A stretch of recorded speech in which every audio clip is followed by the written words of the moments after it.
A reading from John's Gospel, chapter 6, beginning at the first verse. After this, Jesus went away to the other side of the Sea of Galilee, which is the Sea of Tiberias, and a large crowd was following him because they saw the signs that he was doing on the sick. Jesus went up on the mountain, and there he sat down with his disciples. Now, the Passover, the feast of the Jews, was at hand. Lifting up his eyes then, and seeing that a large crowd was coming toward him, Jesus said to Philip, "Where are we to buy bread, so that these people may eat?" He said this to test him, for he himself knew what he would do. Philip answered him, 200 denarii worth of bread would not be enough for each of them to get a little.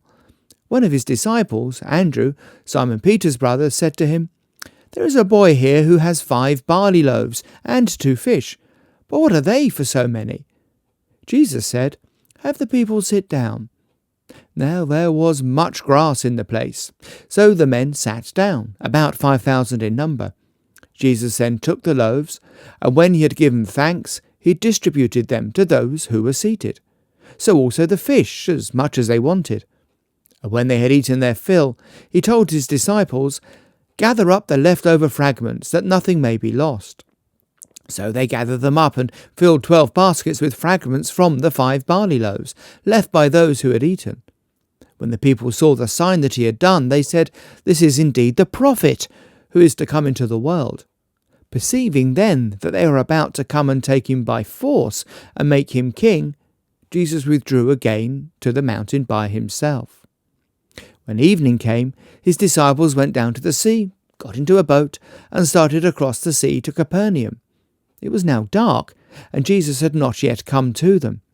The sea became rough because a strong wind was blowing. When they rowed about 3 or 4 miles, they saw Jesus walking on the sea and coming near the boat, and they were frightened. But he said to them, "It is I, do not be afraid." Then they were glad to take him into the boat, and immediately the boat was at the land to which they were going. There's a lot happening in that passage. There's obviously the whole business of the feeding of the 5,000 and then also Jesus walking on the water. And if I were to do justice to everything that is there, this would take rather a long time. So instead, I just want to look closely at a phrase that is there within the reading itself, and it's to do with the crowd's reaction to Jesus once he's fed them. And they say this indeed is the prophet who is to come into the world. And that then raises the question, well, who is this prophet that is about to come into the world? And the answer to that really can be found in Deuteronomy. This is to do with Moses. And Moses says this, "The Lord your God will raise up for you a prophet like me from among you, from your brothers. It is to him you shall listen." Now, I read that because there's an understanding within Judaism that another prophet like Moses would be raised up. And of course, when you think of Moses, you think of the one who, yes, spoke with God face to face, but you also think of the one who led the people, the Hebrew people, out from their slavery in Egypt into the promised land, the one who gave them the law, the one under whose leadership saw the building of the tabernacle. So this is a hugely significant person.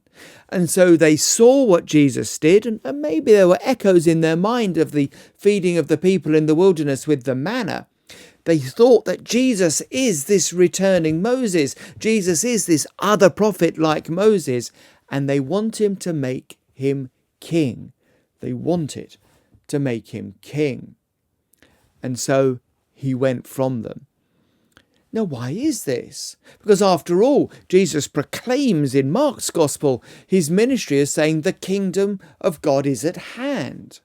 And Jesus does come as king. Jesus is of the right lineage. He's of the lineage of King David. Why does he resist? Well, the answer is to do with the understanding of kingship. Is it a heavenly thing or is it an earthly thing?